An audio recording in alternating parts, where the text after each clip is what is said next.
Sahabat budiman, dimanapun Anda berada, pada kesempatan ini saya mencoba memberikan informasi terkait dengan adat istiadat pesta pernikahan di wilayah Kecamatan Alasa, Kabupaten Nias Utara.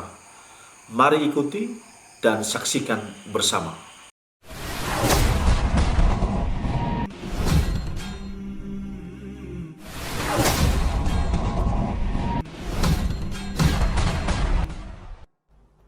Irama ina batalifusa wawa halewa ni falua na falewa si Darwaniha ba wilayah Kecamatan Alasa Kabupaten Nias Utara yaya da si fefena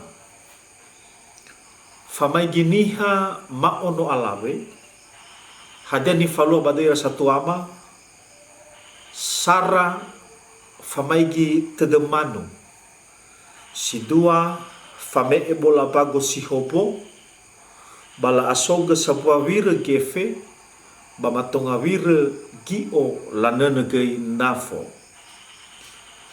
afadala tu yuzi o saner balala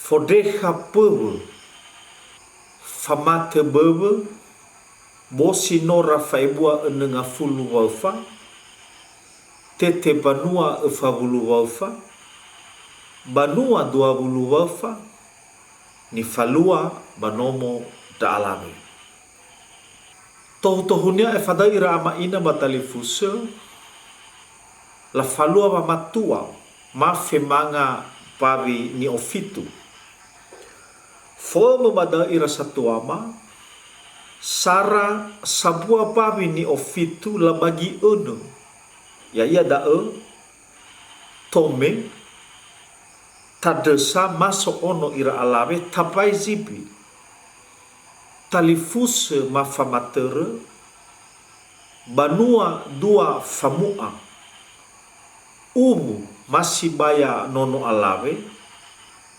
basalawa panua si dua bera molo ebosi si telu bulu ora bobo salawa inana tome fa ebua 5 fira mala fote da e bisa gitu ai fadala zio si fa bolanafo ina ubu famatere si o salawahada si 5 ibu abobo ama nonomatua si ene zatua sabua manu la fagale nafo bala bezi kerapa molo fawara pongi walewa hadia halewa nano ai fafamatua ira satu ama yaya da ono matua mai ibe sara waniha bamolewa balegei tola i ohe nafo iteta e fadaira satu wama fangade linina hadaga memadaira satu wama sageu bawi e faalisi sara siwalu anaa 5 lauru bora masa zoe molo dae posi ai fada e famaigi bawi zo ono ma bawi panua ifodimo badao sara ziwalu gefe iteta afada famaigi omo hadaga membadaira satu ama efa alisi babi fulufira gefe ifodimo afada balaki ayali mafehete dohu ni halanina na lesagu bazolepa ba ifazuzuga sageu babi fulufira kanaa zuga-zuga nama inana zuga-zuga banua ai fada ira satu ama bate falua sa ai pongi walewa hadan ni falua bada ira satu ama sara bola na fosile le 5 ngabua ezo te tadesa da ya sara ina 2 u telu talifuse mafamatere, banua, 5 sio sanemali.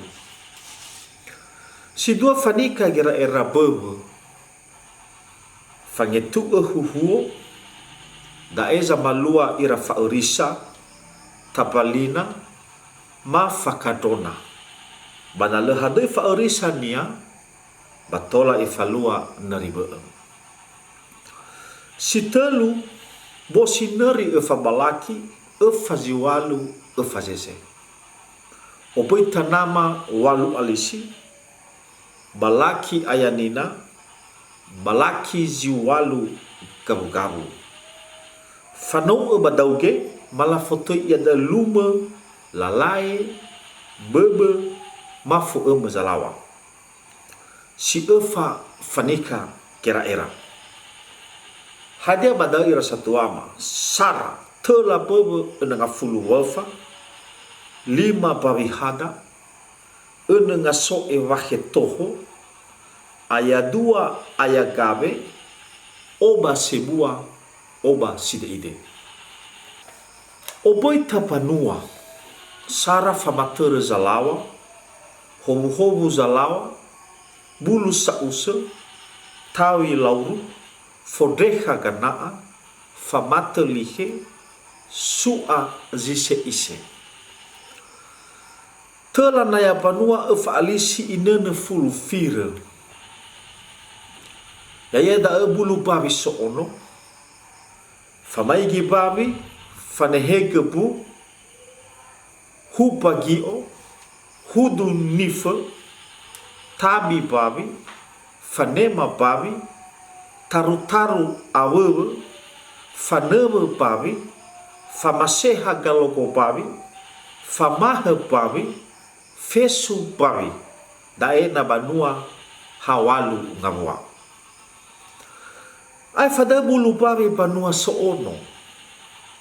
Menomu faseha galoko babi, irezi 2 geu ni foloi badana evolo. Ai fada balaki ayanuhu. Sara balaki, sara ziwalu, sara zese. Tali kalimawa, homu-homu nabe zifao. Mezo ono. Yaya da ni hare badete mowa, fanane waha, fanane zeri, asio boha, ate boha, fangade sara ziwalu. Nilau balidane, sehe gabera kapole, satela badoyo mako, mata paiwaha, pawi zeri ba abefau. Mofana sa epene, hadeni falo bada folui, fananu danga, yo mana desa dai khenina, khenubu bapanua. Fodeha yomo, beligowe ni dehi nasiahi. Nano ai fapongi walewa, bai tete ba mege pene. Hadia zui ni falo bada ira satuama. Molo bosi siwa daluga noro.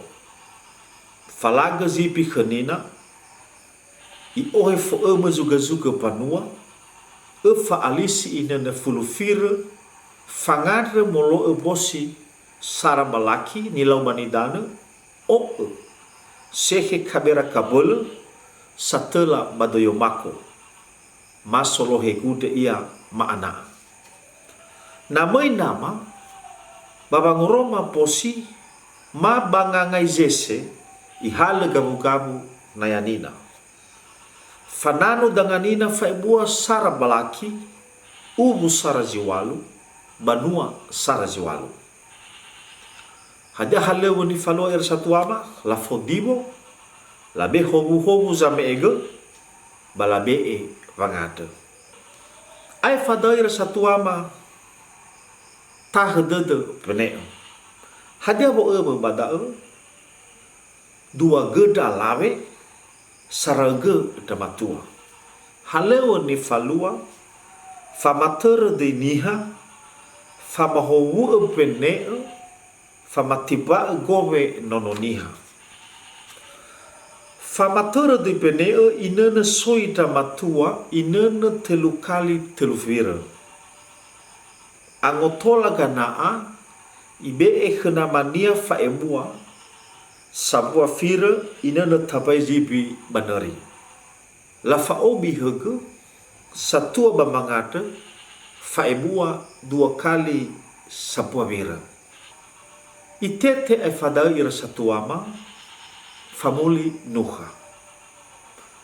Fo'ema namanina yaya da'e ihenaiga draga belewa figa mako nuha manu basikelo. Namangabuli zamuli nuha pala oboloi banua talifuse soi fadono si tenga be bala bagi hadiah ni faohe ke penea bala lau banua mo emu la fabali izinali molo faoya mo emu.